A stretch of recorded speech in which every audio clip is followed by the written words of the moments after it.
Hello, and welcome to episode 3 of Above the Rim. I'm your host, Antonio Sacca. I'm joined today by my co-host for this episode, Matt Hazy. How we doing, Matt?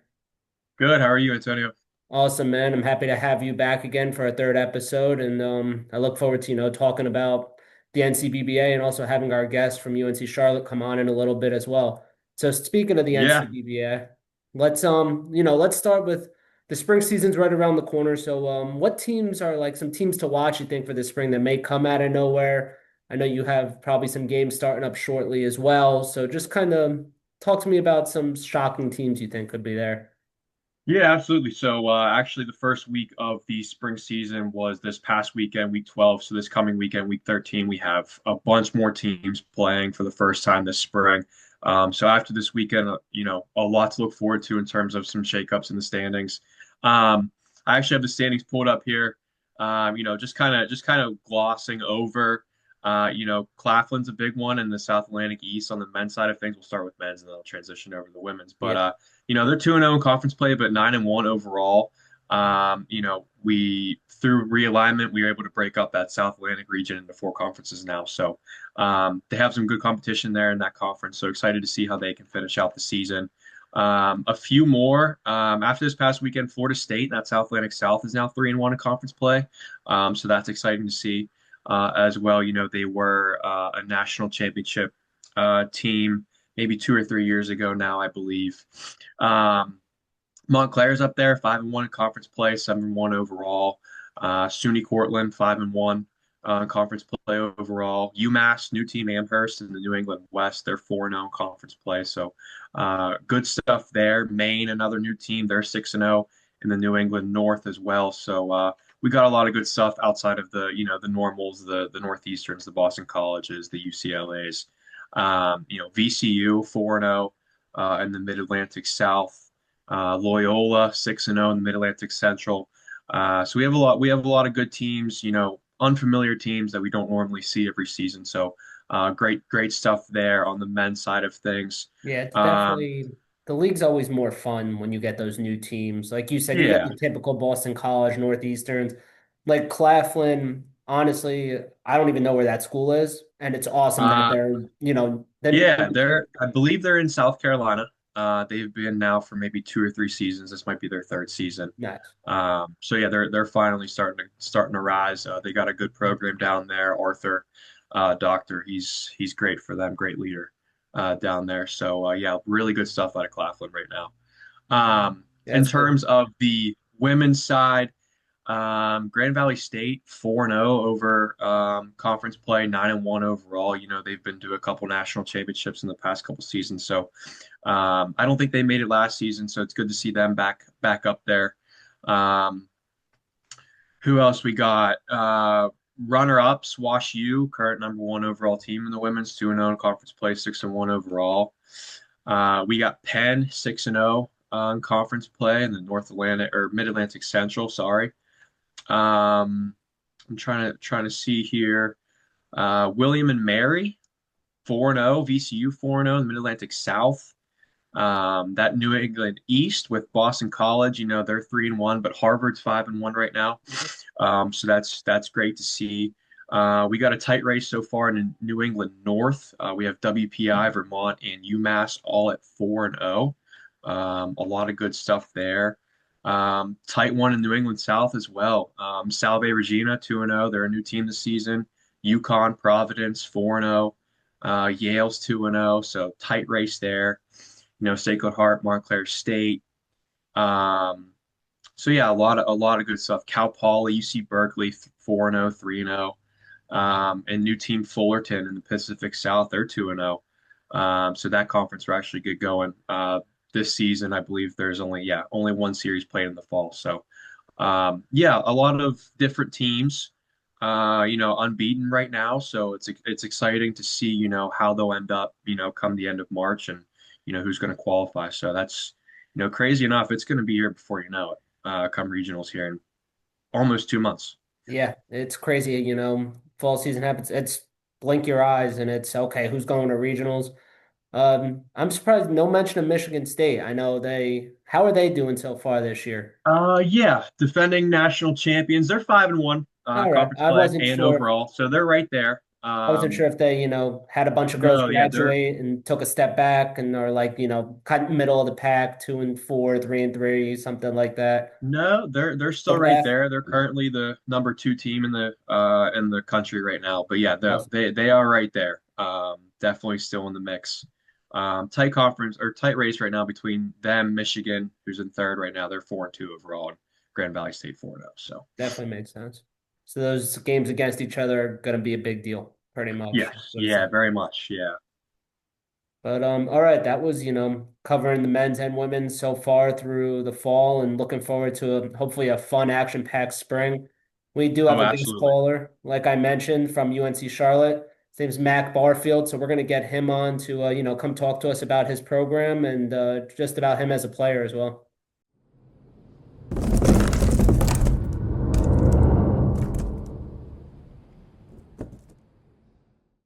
Hey Mac, how we doing?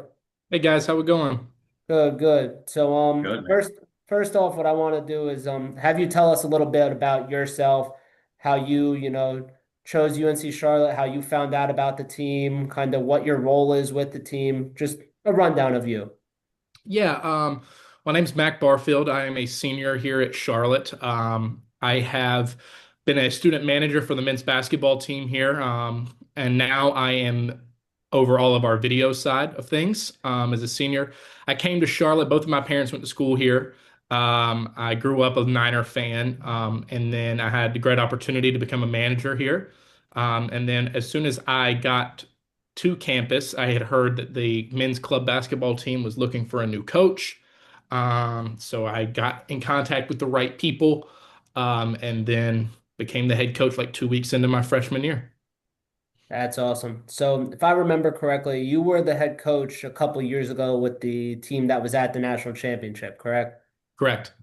So I know that was a couple years ago. How would you say, this team compares to that team that you had a couple years ago? You have a lot of guys that returned from that team that maybe last year, you guys kind of got in your own way, but it's those guys that were sophomores and freshmen are now junior and seniors on a team that has that experience at the national championship. For sure. So, I mean, it's going to be tough to beat that team that we had a couple Yeah. years ago. I mean, that squad that we had it was an older group, it was a younger group, and it was really good team, like athletically, skill set and everything. Last year I felt we were just as talented. Dropped a couple easy games to Davidson. I mean, great team, but the games that we should have won. Dropped some there, and that really was the reason, not being able to get in. I mean, the South Atlantic West is such an elite division in this league, so it was very tough to win that last year, and I'll credit to Davidson for that. But this group that we have has about four guys that were on that national championship team that also played last year, along with some transfers. Every transfer that we brought in this year played collegiately at some sort, whether it be JUCO or Division Two. We even have a guy that played for the Croatian U19 national team.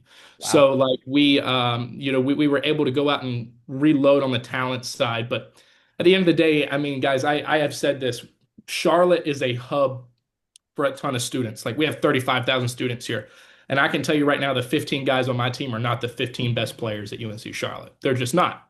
But they're the 15 guys that I believe that could fit together and run our system, that what we do. Um, so yeah, I mean, I think this group has the ability to go a long way. But at the end of the day, we got to get over the hump and beat Davidson. I mean, that's just what it is. I mean, that's, calling it like it is. We've put ourselves in a pretty good spot right now, but if we can't beat them boys from Davidson, man, then what are we doing? So that's what it's all going to come down to, and we run into them next week, so should be a good match. That was going to be my question. Now that we went through realignment period, we've added that fourth conference to the South Atlantic. Now regional purposes, we're going to take each conference winner, each conference runner up, make it an 18 regional as opposed in the past where it's been each conference winner and then a selected an at large bid. Talk to us about the new South Atlantic West. You still have Davidson, but you guys are 6-0 right now. Talk about who do you guys still have yet to play? You already said Davidson's kind of your biggest rival right now, but just talk to us about the rest of the conference play and what to kind of expect out of Yeah, for UNC-Charlotte. sure. Whenever I heard about the realignment and saw that we got the opportunity to go play at Tennessee, I was very, very, very excited. Tennessee has always been known as one of the better club teams in the country, even though they hadn't been a part of the NCBBA before. So frankly, I didn't know what I was going to be running into, right? And then whenever I realized that we had to play them the second week of the season, I was like, oh my gosh, you know? But that was I hang my hat on those two wins as like those are the two of the best wins that our program has had in a long time, was going up to Tennessee and beating them on their home floor. And Tennessee, they're a great, great team. That team is going to go a very long way. If they can get some knockouts, some wins, they're going to be very good. But we had a good opportunity to go down to Furman and get two wins there. So out of the six wins that we have, four of them have been on the road. And I mean, frankly, if any win on the road is a great win. I mean, you can't. I don't care who you're playing against. And then App State came to town, and this was the most competitive App State team that I have seen in my 4 years of playing them. They were very, very, very competitive. They had some JUCO guys on their team. They were very good. So left, we have two Davidson games left, and then we run into ETSU, whom we did play last year, but they seem to be a lot more put together this year, which is exciting. So with all that being said, I mean, I think our league is I do like the fact that it's smaller because it allows us to hone in on games more and then reach out and go play some more non-conference games. But I think that this year the clubs that we have, they all elevated. ETSU elevated, App State elevated, Furman did the same, and then obviously bringing in Tennessee, like that's a massive grab. So I think our league is very competitive, and I would be honest, I put the South Atlantic any of these divisions up against anybody in the country. I think that the South Atlantic teams are very, very, very good. I mean, you have Claflin down in Orangeburg, who's putting on an absolute show right now. Like, I mean, I think that the teams in our area are really good. So I think that it was great that we were able to break it up, and I'm excited to see some of these teams that we wouldn't normally see if we have the opportunity to make it a regionals. Mhm. Yeah, Now, funny do you enough, have any non-conference games set up against any other opponents, or is it Yeah, just yeah, we've got a couple. So we've got UNC Pembroke's right down the road. We'll play them okay? twice. We're supposed to play them this weekend, but I think we got a snowstorm coming through, and that one's going to get Mhm. canceled. But we have a home and home with them, and then we will. Claflin is always. I've played Claflin ever since I was a freshman. We were there. We played in their first ever club game, so I've got to see them grow, and Coach Doc and me have a good relationship. So we always do a good game with them, and it brings out a lot of fans whenever we play them. So we'll play them and then looking to play in a tournament towards the end of the season to maybe stack some wins and get some more on the court stuff before going into an opportunity to play in regionals. So yeah, we'll have some non-conference games as we get going. Good. yeah, it That's was awesome. Great stuff to hear. yeah, definitely. It was funny that you mentioned Claflin because before you came on, you obviously don't even know it, but we were, going over how it's looking so far. And Claflin was one of the teams that Matt mentioned, and I'm like, I've never really even heard of them. And then he's like, they're 9-1, and I'm like, that's a good team. It doesn't matter if they're non-conference wins or conference wins. Being 9-1 is being 9-1. So Correct. I mean, they're doing some good stuff down there. They're well coached, so they're doing some good stuff for sure. definitely. So the Yeah. next thing we're gonna do, it's a segment that we have called Three in the Key. But that is we got a wheel with a bunch of different options for you. And what you're going to do is you're going to be able to answer the questions that pop up on the screen. So as you could see it on there, you got Yep. all the different topics. So I'm going to start with the first wheel spin.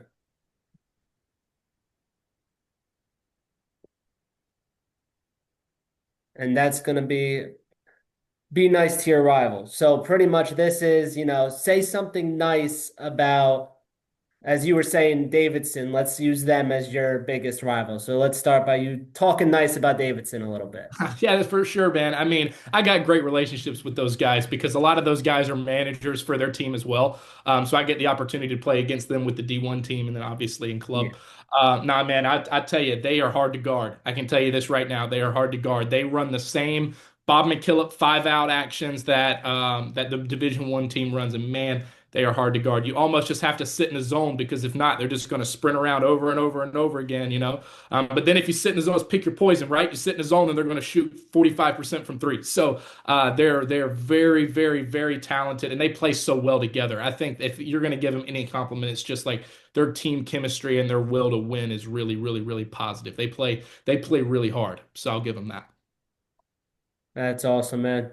Yeah, I know you mentioned Davidson with the club team, varsity team running similar styles. Obviously, biggest known person from Davidson is Steph Curry right now, and Yeah. he kind of changed the game of basketball a little bit with the three. So that kind of them being able to hit 45% from three is not shocking by any Yeah, means. for sure. I mean, I listen, Davidson's been my kryptonite. All right. I have lost less than 20 games in my 4 years as the head coach here with the club team, but Davidson's beat me four times. All right. So they got me. All right. But I can Yep. guarantee you right now that is not going to carry over to this season. Awesome, coach. We're gonna go on to the second wheel spin. So let me get that going.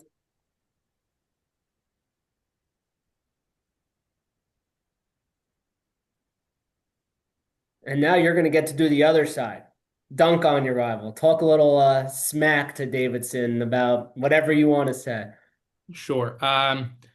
This is not the same Charlotte team they played against last year. This team has got heart. This team is prepared. This team wants to win more than anything. This team wants to win for their seniors. And we realize that Davidson is what stands in the way of us getting to our goals. And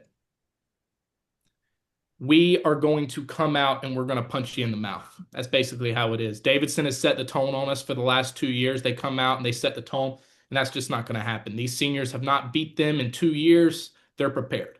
And like I said, credit where all credit is due, but they haven't seen this Charlotte team and how hard they play and how much these guys love each other. And let's just say the tone will be set. That's awesome, Mac. All right.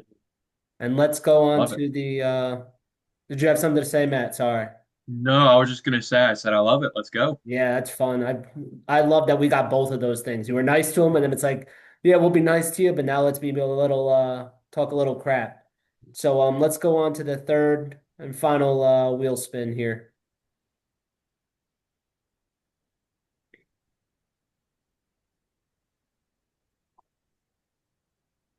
So I know you said you're a manager and you coach the team, but did you ever play? Or if you want to, you could also give us your favorite memory of your coaching experience in the 4 years or even before that. Sure, I think. Listen, we don't want to get into my playing career. All right, it's not. There's not a lot there. But I would say my best memory was the year that we did go to the national tournament. We were down by 16 points to High Point in the regional tournament, and we were the 1 seed. They were the 4 seed. Like it was bad, and I was worried, and we pressed and we scored 8 points within 30 seconds and were able to get back in the game. Ran the exact same play that Samford ran against Kansas in the national tournament a couple years ago, the double curl action to get the corner three. Ran that to hit the game tying three versus High Point, and was able to come out on top in that game. Now we fell to Miami, but I think that win was pivotal in us getting that at-large bid to the national tournament. And so yeah, that would probably be my best memory for sure. That's awesome. Yeah, the I don't know if you saw Matt's face when you talked about the Sanford, Kansas play, but Matt's a big Jayhawk fan. So I Whew. think I know you were nervous in that game. you saying Yeah. that kind of made him go back to that game and said, "Oh yeah." One Yeah. blown foul call Nightmares. away from losing that game, Matt. One blown foul call away. Nightmares. Yeah. Don't want to talk about it. Bucky ball, man. Bucky ball. Hmm. Yeah. So that was three in the K. I think we had some great answers from you. Thanks for, helping us out with that. And one last thing we want you to do is plug your program. So with that, we want you, where can people find out about UNC Charlotte Club basketball, their social media accounts, whatever you want to do to, kind of publicize your program. For sure. Yeah. So club basketball at Charlotte's different. All right. Like we take it very serious. We have a full coaching staff, a full media team. We have an athletic trainer, and then obviously our players. We have a practice squad and everything like that. So we do things a little bit different. So if anything, I would say like the seriousness that we take it is very important because like I've told this to Matt before, like these guys pay dues to play. Who am I to play with their money? You know what I mean? Like you guys are just going to show up. We show up with jerseys, and that's the way it used to be here, but that's not the way it is anymore. You guys can find us on Instagram. We've grown 1,000 followers in the last 2 years at Charlotte NCBB. Shoot us a follow. Keep up with what we do. There's great content out there. Our social media ladies do an amazing job running the TikTok. Some funny stuff. But yeah, it's all about creating a personable atmosphere. Like I love having people from all walks of life being a part of our program, whether it be women in men's sports, which is something I'm very passionate about, or people that have never had anything to do with basketball before.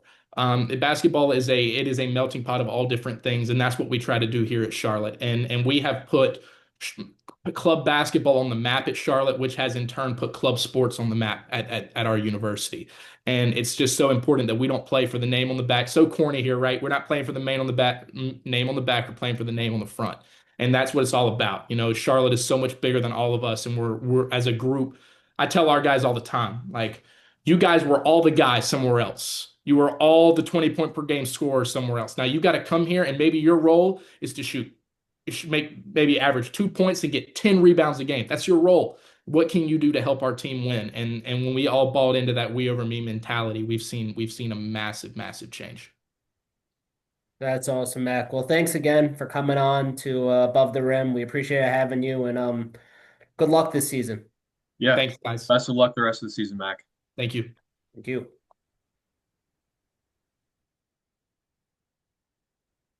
Well, that was Mac Barfield with UNC-Charlotte. He was a good time. He's very well spoken, and I feel like I remember him from the national championship 2 years ago being pretty much the same way. Very, well spoken, even keel, kind of knows the game of basketball really well. And him remembering plays like that Samford one is shows his basketball IQ's up there as well.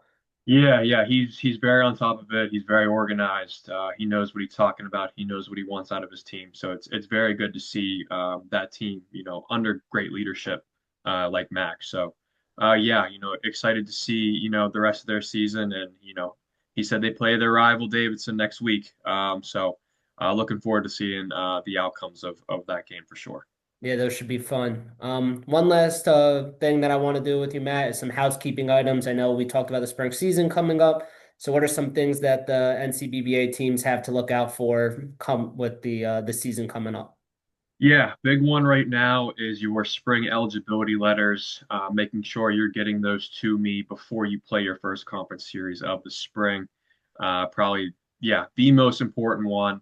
That way we know that your players still meet our academic requirements to compete after that fall semester. So if you haven't already, reminders get sent to you throughout the week, but please make sure you're working on those. Very important you get those in.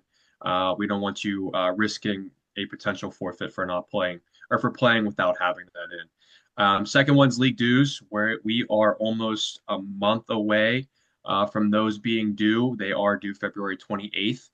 There's a handful of teams out there that owe that.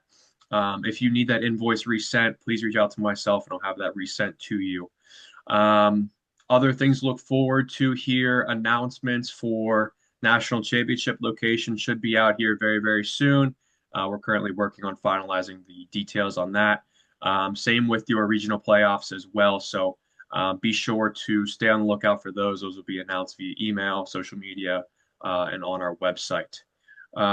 Other than that, we'll have the first top 20 pool released tomorrow of the spring season, and then a new one will be released every other week after tomorrow. So make sure you stay on the lookout for that as well. Other than that, I believe that's about it right now. It's still very early, second week in the spring. So as we move on, more and more will happen and be solidified. Definitely. Well, thanks for all those housekeeping items, Matt. Appreciate that. Well, that's going to do it for episode 3 of Above the Rim. And don't forget, it's a game. Have fun. And let's go clubbing.